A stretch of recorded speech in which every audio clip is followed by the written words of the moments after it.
성도 여러분, 어떻게 골든 위크 때 잘 보내셨습니까? 어디 좀 갔다 오셨습니까? 저는 오래간만에 저희 아이들, 우리 큰 두 아들과 함께 학원에 잠시 좀 다녀왔습니다. 학원에. 이번 연휴 기간에는 사람도 많이 봤습니다. 그리고 자동차도 실컷 봤습니다. 학원에 있는, 여러분 잘 아시죠? 조각미술관이 한 군데 있습니다. 갔었습니다. 저희 아내는 들어가자마자 너무 좋아, 잘 왔어, 너무 멋지다, 감탄사를 연발했습니다. 하나님이 만드신 자연, 그리고 인간이 만든 조각상 하나하나 같이 어우러져 있는 모습, 그야말로 감동이었습니다. 그 안에 피카소 작품들만 이렇게 전시해 놓은 전시실이 있어 들어가 보았습니다. 피카소의 많은 작품 중에 유독 제 마음에 지금 남아 있는 것, 의자에 앉아 있는 남자 세 사람이라는 작품이었습니다. 그리고 새 얼굴로 보였습니다. 이 작품은 여러분 잘 아시죠? 피카소의 후기 작품입니다. 전통적인 있는 그대로의 초상화를 깨트린 작품입니다. 피카소는 사람을 어떻게 한순간의 모습으로만 담을 수 있을까? 질문을 던졌고 시간, 감정, 그리고 시점을 한 화면에 담아서 인물 표현을 단순한 정면이나 측면을 바라보지 아니하고 여러 시점을, 여러 시각에서 바라본 그 인물들을 그렸던 방식으로 독특하다라고 표현하고 있습니다. 주일 설교를 좀 묵상하는 중이어서 이 작품을 보면서 하나님이 요셉을 빚어가시는, 만들어가시는 새 얼굴이 연상이 되었습니다. 새 얼굴. 그래서 저도 피카소처럼 실례했습니다. 하나님과 함께해서 형통했다. 하나님과 함께해서 형통했다. 이렇게 표현되는 요셉의 삶의 모습을 좀 입체적으로 좀 표현해 보고 싶었습니다. 오지 성도님 앞으로 나오셔도 됩니다. 일로 앞으로 오세요. 괜찮습니다. 감사합니다. 하나님과 함께해서 형통했다라고 하는 그 요셉의 삶의 모습을 좀 바라봤습니다. 그래서 오늘 창세기 39장을 좀 배경으로 해서 한 사람, 그런데 새 얼굴이라는 제목, 한 사람인데 새 얼굴이라는 제목으로 같이 은혜를 좀 나눌까 합니다. 창세기 37장 36절에 이렇게 끝납니다. 미디안 사람들이 요셉을 바로의 신하 친위대장 보디발에게 팔았다. 로 끝이 납니다. 그리고 그 이야기가 오늘 본문 창세기 39장으로 연결이 되어져 있습니다. 그리고 39장 1절에 이렇게 표현되어 있습니다. 요셉이 이끌려 애굽에 내려갔다라고 말씀이 시작됩니다. 요셉은 여러분 잘 아시죠? 채색 옷을 입고 아버지의 엄청난 사랑, 가장 많이 받은 사람이었습니다. 그런데 물건처럼 사고 파는 노예가 되어버립니다. 그리고 이끌려 갑니다. 그는 인간이 아니라 도구로 이끌려 갑니다. 사람이 마치 짐승이나 물건처럼 취급받는 자리까지 요셉이 떨어지고 맙니다. 이 지경까지 내려간 요셉의 상황을 2절에서 이렇게 말씀합니다. 여호와께서 요셉과 함께 하심으로 그가 형통한 자가 되어 라고 말씀합니다. 성도 여러분, 우리가 보통 형통이라고 하면 무엇을 생각하십니까? 형통이라고 하면 복을 생각합니다. 복을 생각합니다. 잘 되는 것, 일이 저절로 술술 잘 풀리는 것을 우리는 생각합니다. 그런데 성경은 말씀합니다. 이사야 52장 13절에 말씀합니다. 형통을 지혜롭게 행하리니 라고 주석을 달아 성경은 말씀을 하고 있습니다. 하나님은 요셉과 함께 하시면서 그를 하나님이 쓰시기에 편하신 대로 하나님의 뜻을 행하는 자로, 그리고 지혜롭게 행하는 자로 만들어 빚어 가십니다. 이것이 성도 여러분 형통입니다. 가련하게도 요셉 혼자 애굽으로 내려간 것처럼 우리는 볼 수 있습니다.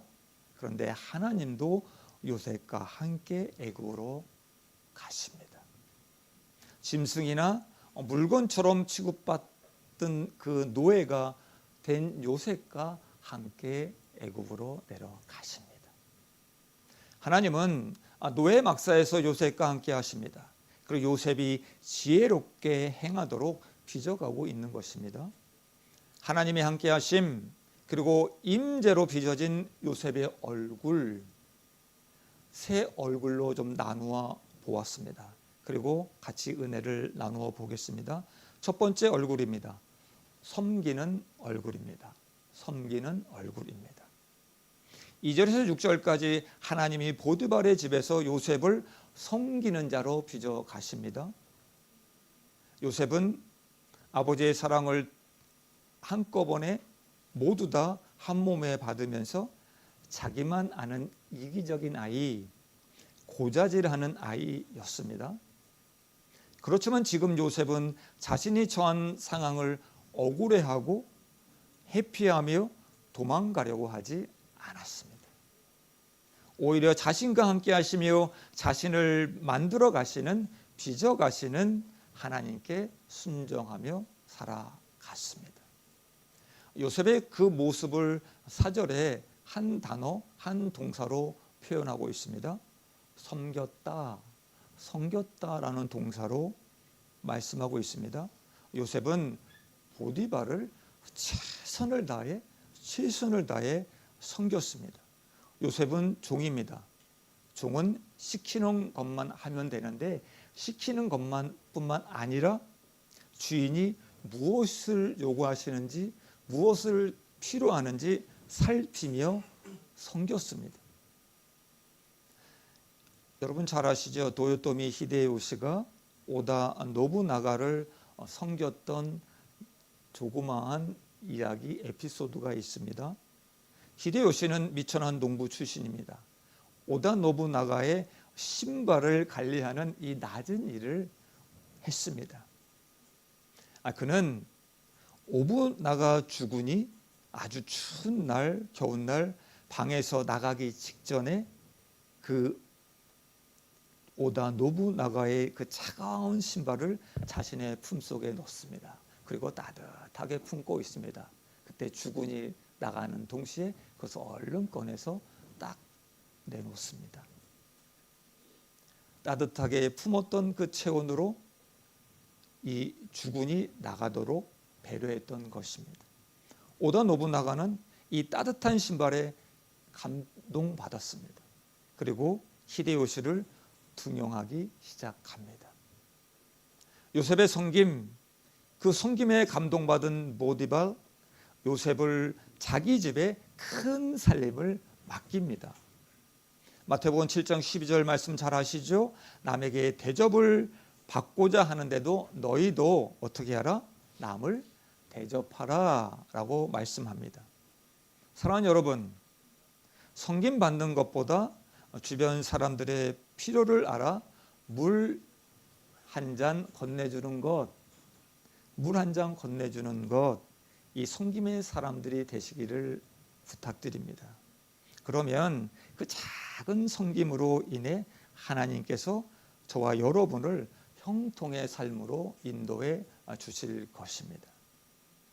보디발이 그의 소유를 요셉의 손에 다 위탁한 후에 어마어마한 일이 벌어집니다. 보디발의 가정에 놀라운 일이 일어납니다. 5절 말씀입니다. 같이 봉독합니다. 시작.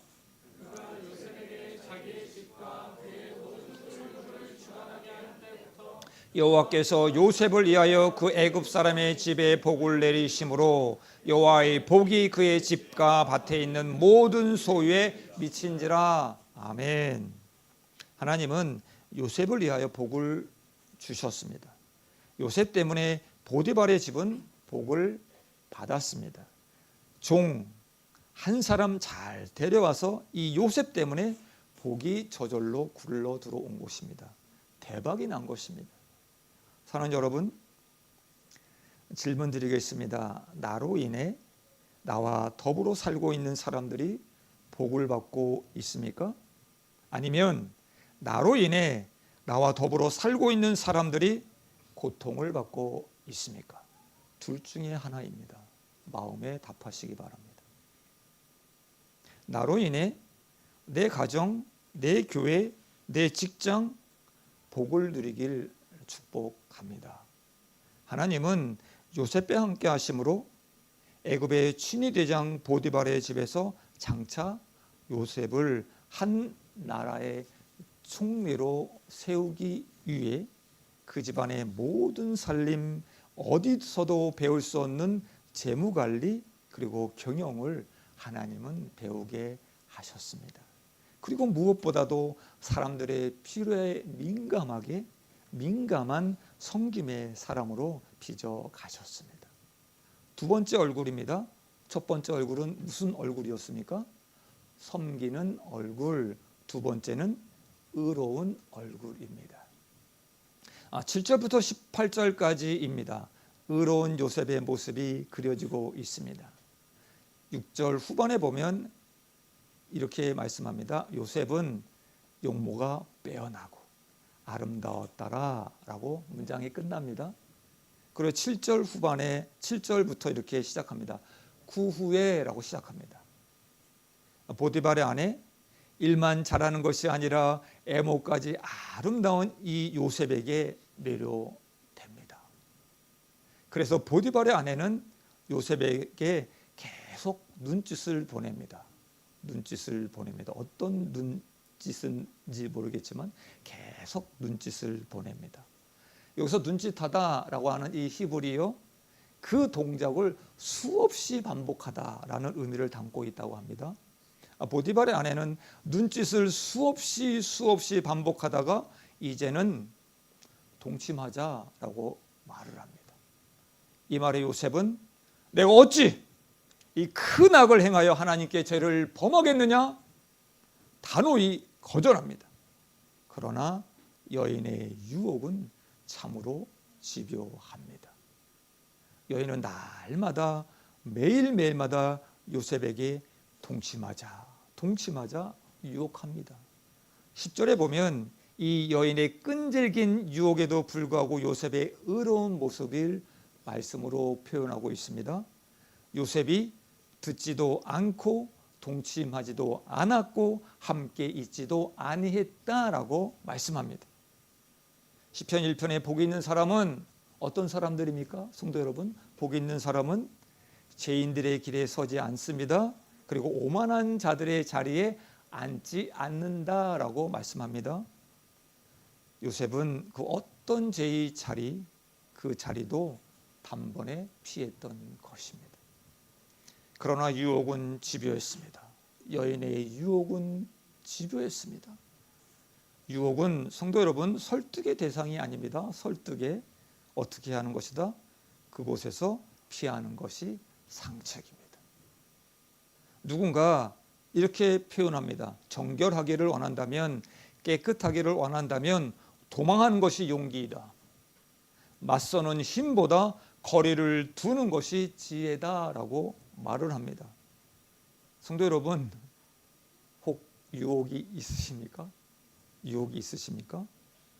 듣지도 마시고 그 자리에서 당장 피하시기를 부탁드립니다. 아멘. 그렇지만 여인은 포기하지 않았습니다. 12절 말씀입니다. 봉독합니다. 시작.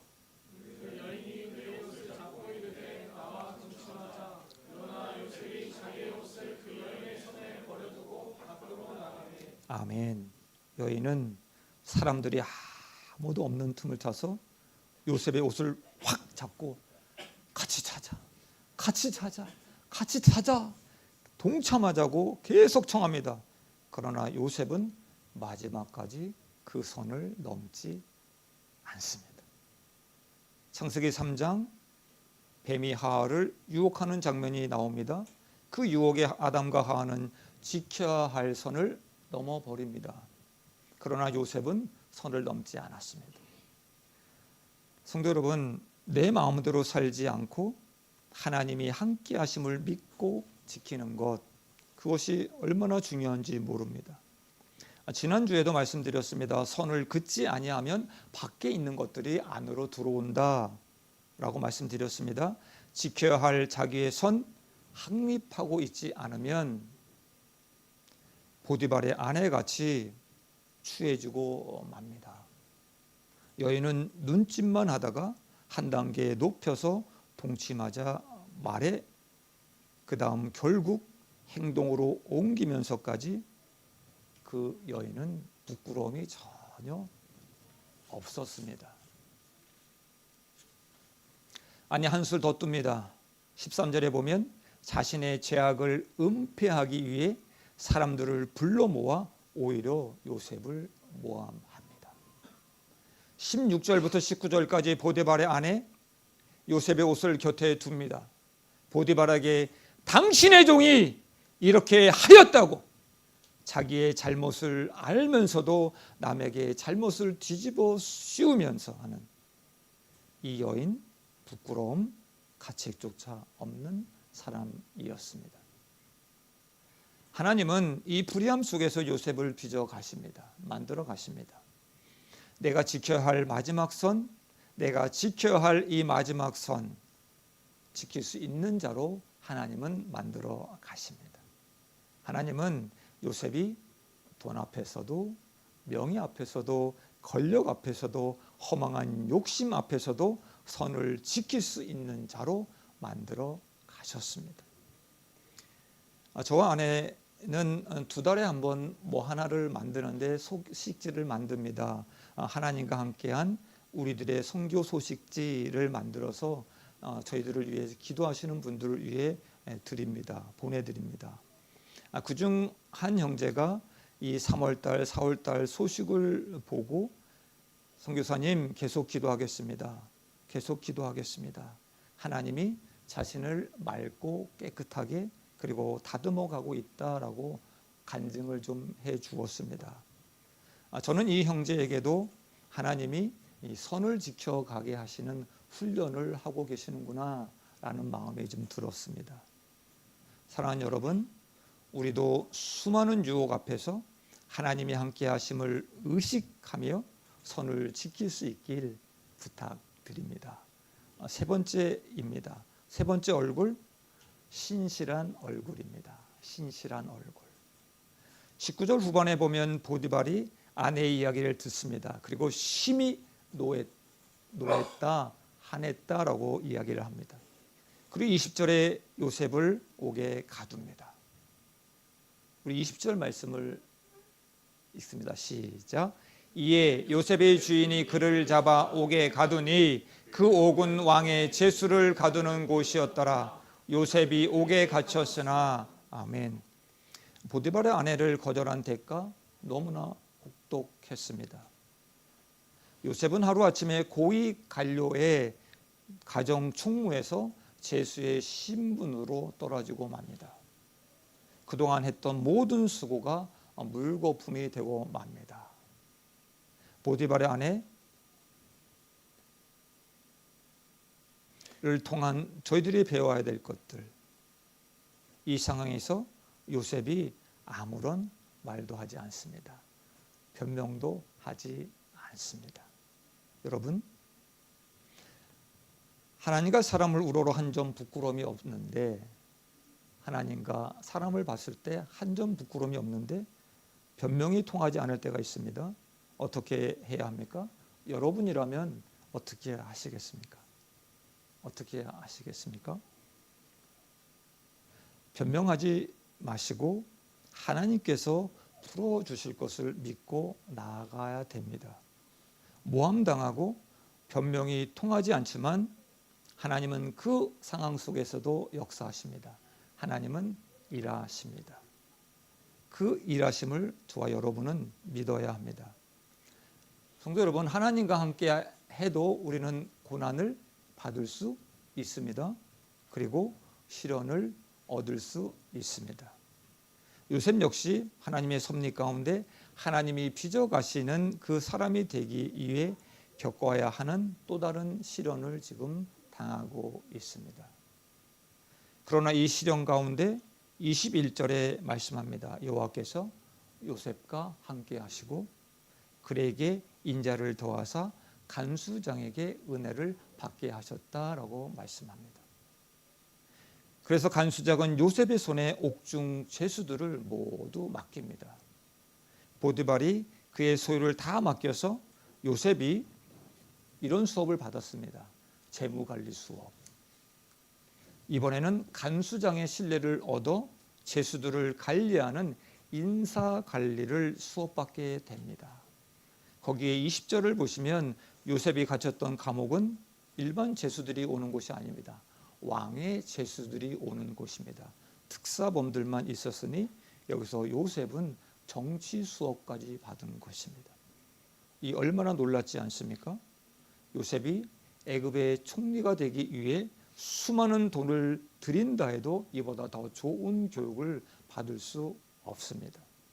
요셉은 죄수가 된 상황, 그 상황에서도 자신의 일을 성실하게 충성되이 감당해냅니다. 23절 말씀입니다. 같이 봉독합니다. 시작. 간수장은 그의 손에 맡긴 것을 무엇이든지 살펴보지 아니하였으니 이는 여호와께서 요셉과 함께 하심이라. 여호와께서 그를 범사에 형통하게 하셨더라. 요셉이 얼마나 신실했는지 간수장은 그의 손에 맡긴 것을 살펴보지 않았다라고 말씀합니다. 여러분 주변에 저 사람은 저분은 정말 믿을만해. 무엇을 맡겨도 안심이야 하는 사람이 계십니까? 반대로 여러분들은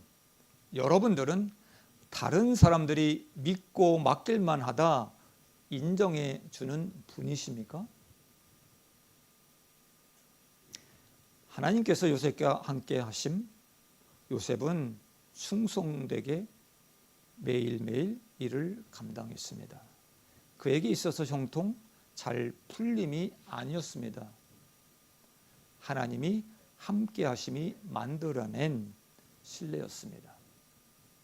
요셉에게 있어서 신실함, 누가 보느냐가 아니라 주님이 함께 하는 것, 그것이 기준이었습니다. 사랑하는 여러분, 학교에서, 가정에서, 회사에서 하는 모든 일에 주님이 함께 하심을 바라보시며 나아가시기를 부탁드립니다. 아멘. 그러면 어디서든 신뢰받는 자가 될 것입니다. 누구는 이렇게 이야기를 합니다. 하나님이 형통하게 하신 삶이 고작 죄인들의 지도자가 되는 것입니까? 함께 하신다면서 형통을 주신다고 하면서 노예라니요, 죄수라니요, 감옥이라니요. 그렇게 형통할 바에야 차라리 하나님 안 믿고 내 방법대로 형통하게 사는 편이 낫지 않겠습니까? 라고 말하는 분도 계십니다. 앞에서 말씀드렸습니다. 형통 잘 풀리는 것이 아니라 하나님이 쓰시기에 편리한 사람, 하나님의 뜻을 행하는 사람, 그렇게 빚어가는 것, 그것이 형통이다라고 하는 것입니다. 요셉의 형들에게 미움을 받습니다. 그리고 미디안 상인들에게 팔려 종의 자리에 있을 때에도, 바로의 친위 대장 보디발 집에 있을 때에도, 억울하게 감옥에 갇혀 있을 때에도 반복되는 문장이 있습니다. 23절의 후반에 있는 말씀입니다. 여호와께서 요셉과 함께 하심으로 여호와께서 그를 범사에 형통하게 하셨더라. 주가 요셉도 도모니 오라레 요셉부가 스루 곧도 우마쿠 하까라 와레타 까라테 아루라고 기록되어 있습니다. 형통, 하나님이 나와 함께 하셔서 나의 비전이 성취가 되는 것이 아닌 하나님의 비전이 성취되어지는 것을 말합니다. 여기서의 중요한 관건이 하나 있습니다. 하나님이 함께 하심입니다. 하나님이 함께 하심입니다. 하나님의 임재, 여러분, 환경을 초월해 나갑니다. 요셉이 애굽으로 내려갈 때 하나님께서도 함께 내려가셨습니다. 하나님은 이곳 성전에만 있는 분이 아니십니다. 보디발의 집 노예 막사 안에도 계셨습니다. 감옥에도 계셨습니다.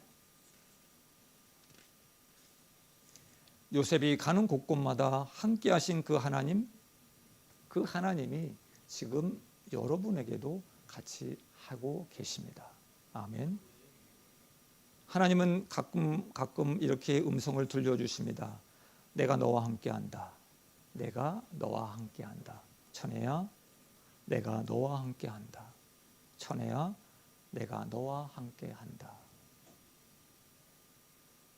지금 내가 처한 자리가 사방이 막힌 감옥 같다고 느껴지십니까? 하나님은 바로 그곳에도 계십니다. 사랑하는 형제들, 자매들, 우리는 영원히 함께 할 수 없습니다. 그런데 하나님은 우리와 영원히 항상 함께 계십니다. 아멘. 그래서 요셉의 인생, 노예로 죄수로 그 나락으로 가는 인생 같지만 형통이었던 것입니다. 말씀을 맺습니다. 요셉은 노예로 팔려가고 억울하게 감옥에 갇힙니다. 그런데 이 일로 인해 애굽왕 바로와 만날 기회가 가까워졌습니다. 그리고 하나님 백성에게 식량을 공급할 수 있는 애굽 총리에 점점 다가서고 있습니다. 하나님은 요셉이 팔려갈 때 또 억울하게 누명을 쓸 때 무력하게 침묵하시는 듯 보이셨습니다. 그렇지만 요셉과 함께 하셨습니다. 하나님의 비전을 묵묵히 이루어 가셨습니다. 그를 형통하게 하셨던 것입니다.